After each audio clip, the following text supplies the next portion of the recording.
Hello friends, ಇವತ್ತು ಮತ್ತೊಂದು ರೆಸಿಪಿಗೆ ನಿಮಗೆಲ್ಲರಿಗೂ ಸ್ವಾಗತ. ಈ ರೆಸಿಪಿ ತುಂಬ ಸಿಂಪಲ್ಲು ಮತ್ತು ತುಂಬ ಟೇಸ್ಟಿ, ಅಷ್ಟೇ ಟೇಸ್ಟಿಯಾಗಿದೆ. ಒಂದ್ಸತಿ ಟ್ರೈ ಮಾಡಿ ನೋಡಿ. ಇದೇನಿಲ್ಲ, ಹಸಿ ಕೊಬ್ಬರಿ ಕಡಿ ಅಂತ. ಇದಕ್ಕೆ ಫ್ರೆಶ್ ಆಗಿರೋ ಒಂದು ಹೋಳು ಕೊಬ್ಬರಿ, ಒಂದಿಷ್ಟು ಒಣಮೆಣಸಿನ್ಕಾಯಿ, ಬ್ಯಾಡಿಗೆ ಮೆಣಸಿನ್ಕಾಯಿ ತೊಗೊಂಡಿದ್ದೀನಿ, ಒಂದಿಷ್ಟು ಹುಣಸೆ ಹಣ್ಣು ಮತ್ತು ಸ್ವಲ್ಪ ಬೆಳ್ಳುಳ್ಳಿ, ಇಷ್ಟನ್ನು ಗ್ರೈಂಡ್ ಮಾಡಬೇಕು. ಮೊದಲು ಇದನ್ನ ಮಾತ್ರ ಹಸಿ ಕೊಬ್ಬರಿ ಮತ್ತು ಒಣಮೆಣಸಿನ್ಕಾಯಿ ಮಾತ್ರ ರುಬ್ಕೋಬೇಕು. ನೈಸಾಗಿ ರುಬ್ಕೊಂಡು ಬರೋಣ, ಬನ್ನಿ ಫ್ರೆಂಡ್ಸ್.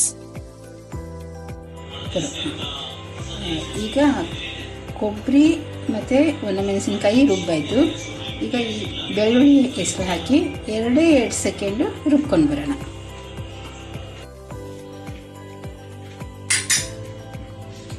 ಇವಾಗ ಹಸಿ ಕಡಿ ರೆಡಿಯಾಗಿದೆ. ಇದಕ್ಕೆ ಇಷ್ಟು ಹುಣಸೆ ಹಣ್ಣು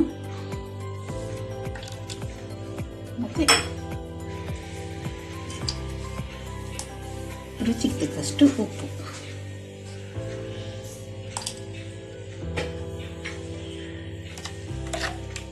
ಇಷ್ಟು ಹಾಕಿದ್ರೆ ಹಸಿ ಕೊಬ್ಬರಿ ಕಡಿ ರೆಡಿ. ಮತ್ತೆ ಇದಕ್ಕೆ ನೀವು ಬೇಕಿದ್ರೆ ಒಗ್ಗರಣೆನ ಹಾಕ್ಕೋಬಹುದು. ಎಣ್ಣೆ ಬಿಸಿ ಮಾಡಿ ಸಾಸಿವೆ ಮತ್ತು ಕರಿಬೇವಿನ ಸೊಪ್ಪಿನ ಒಗ್ಗರಣೆನೂ ಹಾಕ್ಕೋಬಹುದು, ಇಲ್ಲ ಹೀಗೆ ನೀವು ತಿನ್ಬೋದು.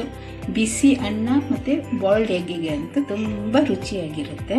ಒಂದ್ಸತಿ ಟ್ರೈ ಮಾಡಿ, ಚೆನ್ನಾಗಿರುತ್ತೆ ತುಂಬ. Okay, thank you.